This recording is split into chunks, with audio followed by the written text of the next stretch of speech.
Everything you believe about wealth and progress might be completely wrong. While Western Europe was stuck in isolated, struggling economies, there was one city that was building something completely different, something massive, intentional, and wildly successful. This wasn't luck. This was pure design. We call it the Islamic Golden Age, but that fancy name actually hides what was really happening. The real power behind this incredible rise in wealth and innovation was a precise system, the Abbasid Caliphate, with Baghdad at its center. We're not talking about some mysterious golden era or abstract civilization. This was a calculated economic machine built to link the entire world together. Welcome to a place where wealth, influence, and history crash into each other, and nothing is ever black and white. Back in 762, someone made a choice that would silently transform the world's economy for hundreds of years. Caliph al-Mansur decided to build a brand new capital city not by taking over some old empire's headquarters, but by creating one from the ground up. This wasn't just for show, it was pure strategy. The city was called Baghdad, and from day one, it was designed to do something no other city at that time was even trying to do on this level: connect the entire world. Baghdad's location wasn't random luck. It was positioned along the Tigris River, right at the intersection of the most crucial trade routes in the early medieval world. Look east and you'd find Persia, India, and China. Look south and you'd see the Indian Ocean trade system connecting East Africa and Southeast Asia. Look west and there's Byzantium and the Mediterranean. Look north and you'd find routes into Central Asia. The location was everything. It meant products, knowledge, people, and money could pour through Baghdad from all directions. But here's the thing, just being on a trade route doesn't make you wealthy. Tons of cities were on trade routes and stayed completely irrelevant.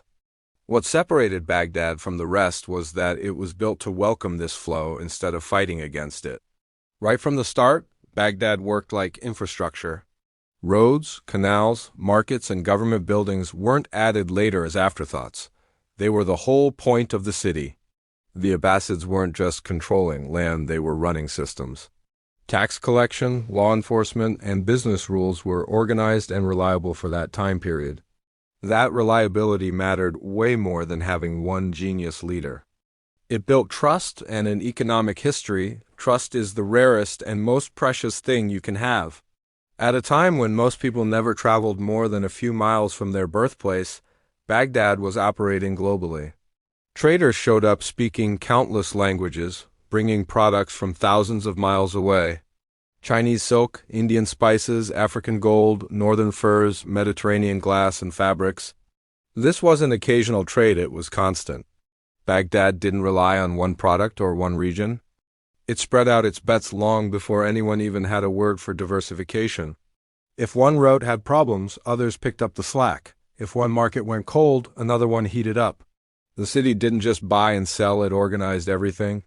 This is completely different from early medieval Europe, where economies were mostly local, broken up, and limited by scarce currency and weak long-distance trust networks. Wealth existed there, but it was stuck in land ownership and social status, not moving through markets. Trade happened, sure, but carefully, slowly, and often with violence involved. Baghdad, on the other hand, made distance normal. It treated long-range trading not as something unusual, but as the basis of prosperity. That foundation needed money, not just coins, but entire systems. The Abbasid economy used plenty of coins, but more importantly, it created innovations around money. Hauling actual gold or silver across deserts and seas was risky and wasteful, so merchants used credit tools that let value move without carrying metal. Early versions of bills of exchange meant a trader could drop off money in one city and pick it up in another, depending on trust networks supported by legal systems. In real terms, this meant money could move faster, farther, and more safely than anywhere else during that era. This wasn't an accident.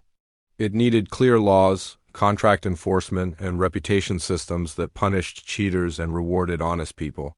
Baghdad created that environment. Courts were there to settle business arguments. Markets had enough rules to function properly, but not so many that new ideas got crushed. The government didn't control every detail of trade. It made trade possible. That difference is crucial. Wealth wasn't grabbed and buried. It flowed, and as it flowed, it grew.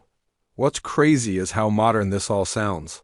Financial experts often act like advanced banking and credit were invented in late-stage Europe, but Baghdad was already doing versions of this hundreds of years earlier. Not with fancy finance textbooks, but with practical systems built out of necessity. The outcome was massive scale. Traders could work across entire continents, money pooled together. Risk got spread out, productivity went up. The city took its cut of everything, but Baghdad's wealth wasn't just about business. It came from something way more unusual for that time: the deliberate investment in knowledge as something economically valuable. This is where the Abbasid Golden Age really earns its reputation, and where Western stories often miss how significant this was. Knowledge wasn't locked away in religious studies or reserved for the elite. It was actively hunted down, funded, and translated because it made the whole system run better. The Abbasids funded a huge translation project, converting works of math, astronomy, medicine, philosophy, and engineering from Greek, Persian, Indian, and other traditions into Arabic. This wasn't cultural generosity. It was economic planning.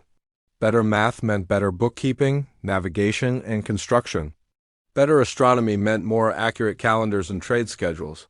Better medicine meant healthier people and longer working lives. Knowledge boosted output, and output boosted wealth. Places like the House of Wisdom weren't just symbolic book collections. They were research facilities. Scholars earned regular paychecks. Translation work was rewarded. Debate was encouraged. This created something rare in pre-modern times: a professional class of thinkers built into the economic system. While much of Europe was desperately trying to save scraps of ancient knowledge, Baghdad was gathering it, expanding it, and using it. City life showed this complexity. Baghdad was massive by medieval standards. Population numbers vary, but even the lowest estimates put it among the biggest cities on the planet at that time. Markets became specialized. Crafts became diverse. Public services like bathhouses, hospitals, and schools were everywhere. This wasn't just rich people at the top. It was an ecosystem, a thick layered economy where different jobs supported each other. Traders needed writers. Scholars needed sponsors. Officials needed managers. The city worked because specialization paid off, and once again the comparison matters. In much of Western Europe, city life shrank after Rome fell. Cities got smaller, literacy dropped, trade pulled back. Power scattered. Baghdad went the complete opposite direction. It expanded. It centralized. It connected. And the result wasn't just cultural brilliance. It was long-lasting wealth. What's important here is not to sugarcoat things. The Abbasid world had inequality, conflict, and political problems. But structurally it grasped something many societies completely miss. Wealth isn't just piled up. It's enabled. Baghdad didn't get rich because it conquered more territory than everyone else. It got rich because it removed obstacles. It lowered the cost of moving products, money, and ideas. It made complicated things manageable. This is the real takeaway from Baghdad's rise. Wealth came from being connected. Stability came from having institutions. Prosperity came from trust. And trust came from systems that lasted beyond any single leader or moment. The city wasn't indestructible. No system ever is. But at its peak, Baghdad represented something rare in history: a place where economic design matched human drive. By the time Europe would later rediscover many of the ancient ideas that shaped its own renaissance, Baghdad had already been living with them, refining them, using them, and expanding them across continents. The richest city on earth wasn't defined by walls or armies. It was defined by movement. What made Baghdad exceptional wasn't that it avoided history's challenges, but that it handled them for a really long time. No economic system lasts forever, and the Abbasid world was no different. But its collapse wasn't sudden, mysterious, or destined the way people often describe it. It was structural, and that's exactly why it's important.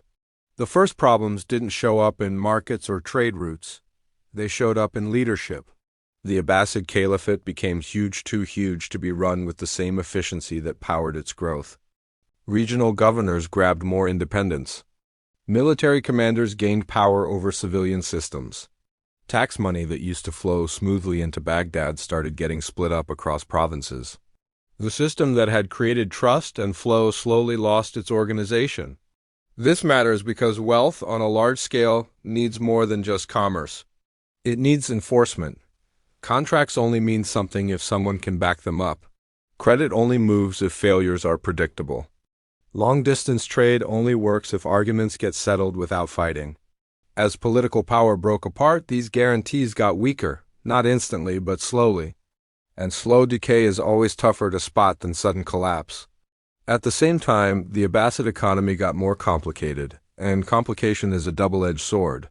Specialization boosts productivity, but it also creates dependencies. Baghdad's success relied on constant flows tax income from far-off lands, grain shipments along waterways, trade caravans crossing continents, and skilled administration keeping everything together.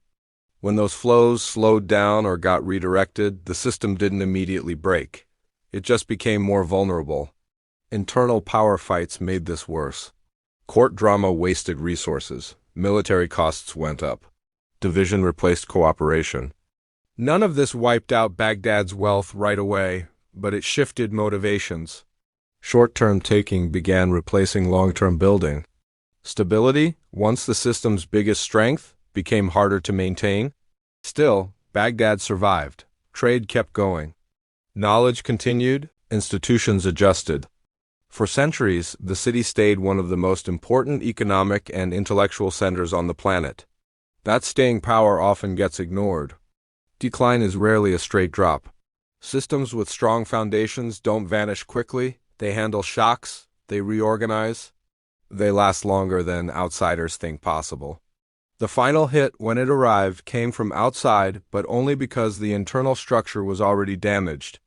In 1258, Mongol armies under Hulagu Khan arrived at Baghdad. The siege that came next was devastating. The city fell. Infrastructure got demolished. Libraries were set on fire. Administrative continuity shattered.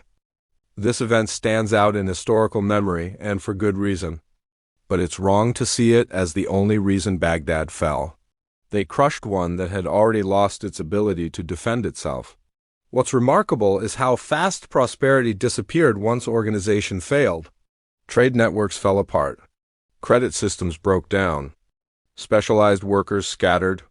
Knowledge institutions lost their funding. Wealth didn't smoothly shift to a new center. It fragmented. This is the dark opposite of Baghdad's rise. Just as connectivity created prosperity, disconnection destroyed it. And this is where the story stops being about medieval history and starts being about systems, including the ones we have today.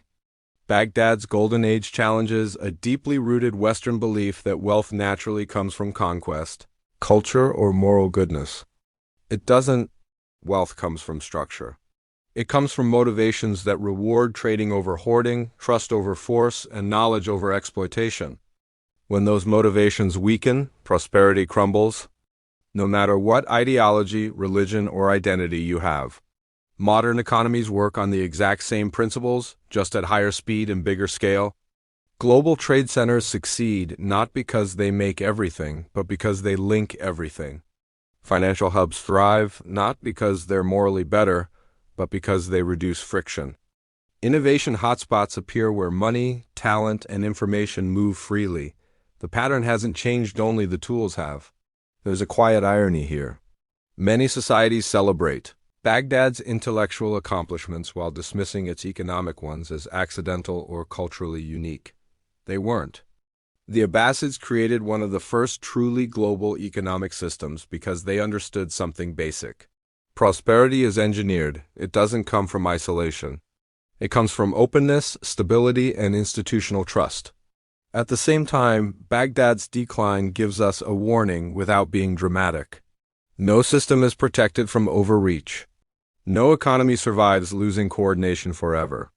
When leadership breaks apart, when motivations reward taking over maintaining, when complexity gets bigger than management ability, even the richest city in the world becomes weak. This isn't a story about morals, it's a story about structure. Baghdad didn't fall because it was defective. It fell because it was human-built by people reacting to pressures and incentives. The same forces that generated its wealth eventually stressed it. That doesn't make its achievement less impressive. It makes it clearer. The Abbasid Golden Age shows us that real wealth isn't just measured in gold or buildings. It's measured in how well a society moves information, money, and trust across distance and difference. Baghdad did this better than any city of its era. For centuries, it proved that prosperity could be designed, scaled, and maintained, as long as the system supporting it stayed solid. History didn't forget Baghdad because it failed. It forgot it because later stories narrowed the focus. But when we widen the lens again, the lesson is clear. Wealth follows connection. Power follows coordination. And when those break down, decline doesn't need an outside enemy. It happens by itself. If this changed how you see things, hit that subscribe button. History has all the answers. I'll show you exactly where to find them.